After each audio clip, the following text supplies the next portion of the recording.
আমি আপনাদেরকে দেখাবো যে কিভাবে গিফট প্যাকেজগুলো হিট করবেন।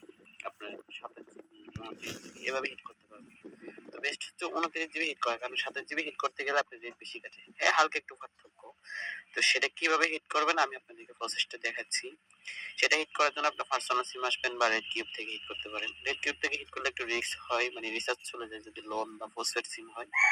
সেক্ষেত্রে আপনার পার্সোনাল সিমে ব্যালেন্স নিয়ে হিট করতে পারেন। তো আমি এখানে একটা হিট করে দেখাবো। তো আমি আমার সার্ভার থেকে নাম্বারটা নিচ্ছি।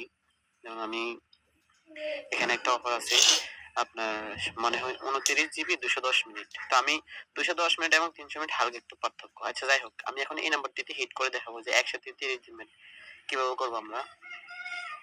তো এটা করার জন্য আমি নাম্বারটা কপি করে আমার এই মাই অ্যাপসে আসার পরে গিফট অপশনে ক্লিক করে এখানে 7 দিন মেয়াদে 25 জিবি 300 মিনিট। এখন কাস্টমার হিট করলো 25 জিবি 200 মিনিট, আমি দিলাম ধরেন 300 মিনিট দিলাম। কথার কথা আমি আপনাদেরকে দেখাচ্ছি আপনারা কিভাবে দিবেন সেটা। আপনারা যে কোনো প্যাকেজ সাজাতে পারেন, খালি এটা না যে 20 জিবি 200 মিনিট, তারপরে আপনার মন মতো সাজাতে পারেন। ঠিক আছে, তো আপনারা এইভাবে হিট করতে পারবেন, যেটা মন চায় সেটাই হিট করতে পারবেন, কোনো সমস্যা নেই। তো সেটা হিট করার জন্য এখন আমি যেটা দেখাচ্ছি এটা হচ্ছে আমার যে কাস্টমারের প্রয়োজন যেটা আমি সেটা দিব। আপনার কাস্টমারের ইচ্ছে মতো প্যাকেজ বানাতে পারবেন। হ্যাঁ, তো এখন এটা হিট করবেন। এটা হচ্ছে কত, 25 জিবি 300 মিনিট। আমি এটা হিট করব, যেহেতু হালকা 10 টাকার পার্থক্যতে আমি এটা হিট করছি, কারণ 10 টাকা যে আমি বেশি দিয়ে আমার এখানে পয়েন্টও আসবে, পয়েন্ট গুলো দিয়ে আমি আবার এমবি কিনতে পারবো। যাই হোক, নাম্বারটা ঠিক আছে, আমি এখন এটা হিট করে দিব। 25 জিবি 300 মিনিট 300 টাকা। রেড কিউব থেকে হিট করলে 10 টাকা কমিশন পাবেন, হাজারে আবার পার্সেন্টেজ ওটাও পাবেন। তবে রিস্কটা শুধু রিচার্জ চলে যেতে পারে এটাই, আর শর্ত ঠিক থাকলে যাবে না। তো এটা দেখেন চলে গেল, যাওয়ার পরে এটা গেল 7 দিন মেয়াদ। এখন যদি আমি 7 দিন করে মেয়াদ বাড়াই, দেখা যায় গেট প্যাকেজ গুলো বর্তমানে আপডেট হয়ে গেছে। আগে কিন্তু সিস্টেম সুন্দর ছিল। এখন হিট করবেন এখন থেকে, কিন্তু আজকে এখন আপনি 11টা 59 মিনিটে হিট করবেন, একদিন শেষ। সেক্ষেত্রে এখন এটার মেয়াদ বাড়ানোর জন্য আমি দিব 4 জিবি এবং কি 10 মিনিট।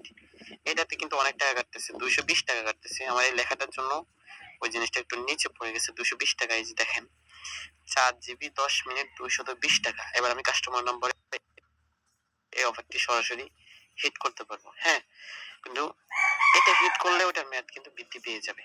এই দেখেন আমি এটা হিট করে দিচ্ছি, 4 জিবি এবং কি 10 মিনিট 220 টাকা কাটে। কি অবাক কাণ্ড, কত টাকা কাটে দেখেন।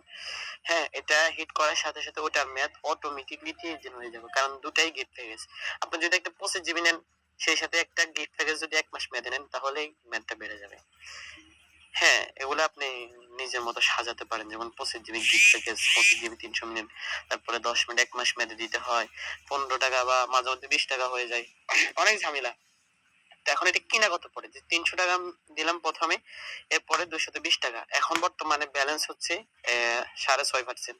৬.৫% বা ৭% ধরে নেন। তো এখানে মাইনাস করলে দেখেন ৪৮৩ টাকা কিনা পড়ে। হুম, 25 জিবি 310 মিনিট ১ম এ দিবেন, এরপরে দিবেন আপনার 4 জিবি 10 মিনিট বা 2 জিবি 10 মিনিট, যেটা ইচ্ছা সেটা দিতে পারেন। ওটা আপনার ব্যক্তিগত বা কাস্টমারের ব্যাপার। আপনারা এটা হিট করতে পারেন। এটা হিট করলে ইনশাআল্লাহ লস হবে না। যদি ডিসকাউন্টেড ব্যালেন্স থাকে, যেমন দারাজ থেকে ১,০০০ টাকা রিচার্জ করলে ১০০ টাকা ক্যাশব্যাক, এরকম ব্যালেন্স নিলে কিন্তু এগুলোতে লাভ হয় ভালো। আর রিফান্ড ব্যালেন্স এগুলা একটু কষ্ট, আর মিথ্যা কথা বলা লাগে অনেক কিছু। যাই হোক, 10% ডিসকাউন্ট ব্যালেন্স কিন্তু এনাফ, এর বেশি লাগে না। তো এভাবে আপনারা প্যাকেজগুলো হিট করতে পারেন।